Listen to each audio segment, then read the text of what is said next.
Man, we thought week 9 was chaos. Week 10 brought even more chaos, but for like the wrong reasons.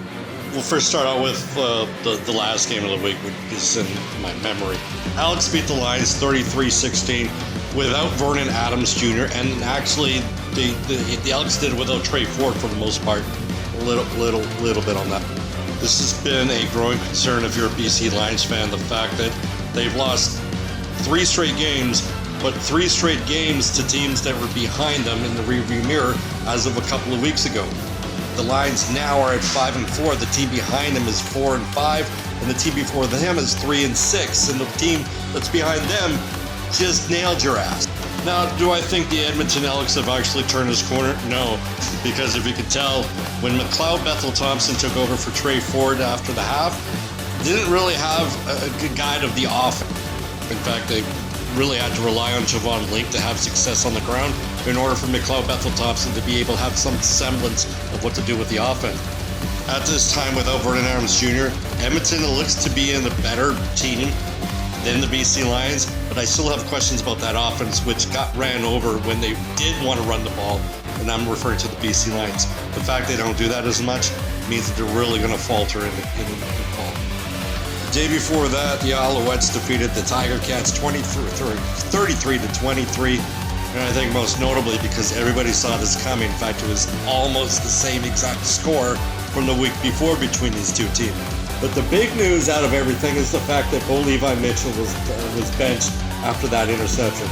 It was a crappy throw. It was a crappy, but that is a little too early to pull your $500,000 quarterback. Anyway, Scott Milanovic announces what's-his-face, Taylor Powell is the starter for next week.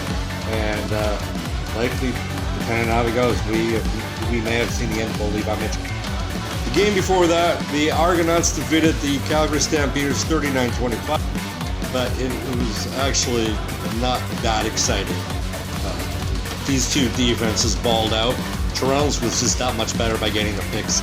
And I don't know what it is with Jake Maier, looked completely mid on the road, but looking semi-decent at home. Look, if you're a fan of the Argos and Stamps, Stamps are likely going to be on the road when it comes to the playoffs, and the Argonauts, they may falter depending on how good Ottawa really is. Because Calgary sucks on the road and Toronto is meh offensively. I can't imagine these two teams actually making the final, if they even make it. Here's the chaotic part of the week. Yeah, all the other games, they're entertaining, but they didn't have the entertaining value. First off, you would take a look at the score, 22-22. It's a tie game. It rarely happens in the CFL, but for some reason it always happens when Ottawa. Well, enough about that. Yeah, you would take a look, 22-22, a decent high CFL score for 1.5, and a very highly touted defensive battle if you're taking all 4 quarters into consideration. Half of that score was in freaking overtime. Too many games. That wasn't even a big story of this game. All right, let's talk about the elephant in the room.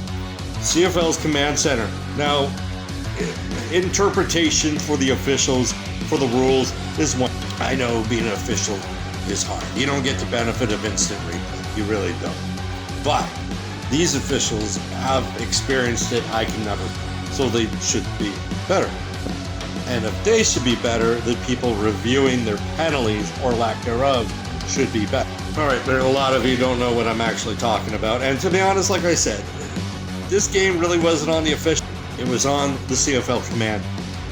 So if you're living underneath a rock, here's what happened. Say some questionable calls going into overtime, but I digress. The first overtime, after Ottawa scores a touchdown to go ahead, Saskatchewan's got to match their productivity in order to go the next round of the minigame. Shea Patterson throws the ball. It gets knocked out.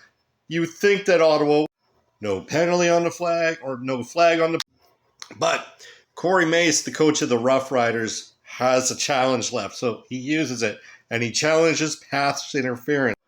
Now...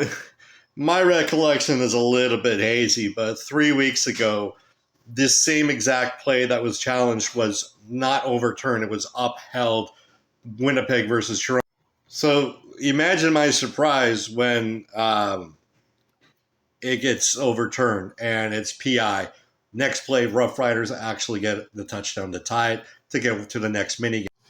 Next mini game, Saskatchewan gets a field goal, so it means Ottawa got to get a field goal to tie or a touchdown to win. Dustin Crum, the quarterback at the time, gets sacked. The next play, he gets sacked and fumbles. Saskatchewan recovers. End of game, right? No, FF. Because the CFL Command Center decided to review the last play because they thought it was roughing the passer. And listen, I'm not a huge Rider fan. This is probably the one of and only time that I'll defend that fan base and that. But the Riders got hosed. Yeah, they can actually talk about the fact that the PI in the first mini game shouldn't have been called, but in this case, they got. And a lot of people saying, "Well, why?" Because the fact is that in Corey Mace's defense, when that roughing the passer or pass interference happened, Corey Mace threw the challenge. In this case, there was nothing happened. Half the team, half the roster went to their locker. In fact, Dustin Crum was actually half dressed because the command center said there was roughing the passer on that final play. Game starts over again. Lewis Ford kicks the game-tying field goal. Game ends 22-22. I'm probably the only one that would actually think this game was beginning to end a very highly entertaining game. But nobody's going to talk about that because there's two big glare flare-ups that the CFL Command Center needs to fix up ASAP.